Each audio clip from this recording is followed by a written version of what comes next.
Another great way to work on your foot control is with a game called Laundry Lob. This game is going to work on your dribbling, your trapping, and your passing or your shooting technique. When you make your safe indoor soccer ball, you're going to put a laundry basket as your goal.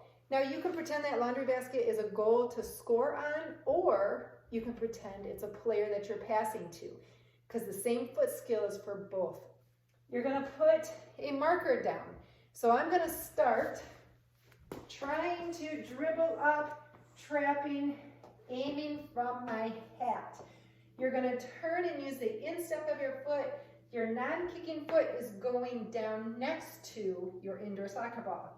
I'm going to kick and I'm going to score. Then I'm going to take my hat marker, place it one step further from my laundry basket.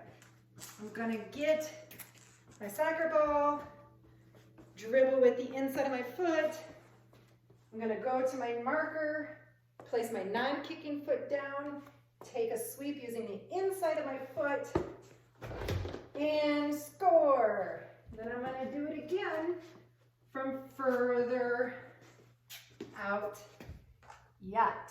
Another step back, using the instep of my foot, trap it. My non-kicking foot goes down. I open up my leg, and another score. So you can do this with your marker. See how far back you can score in Laundry Lob.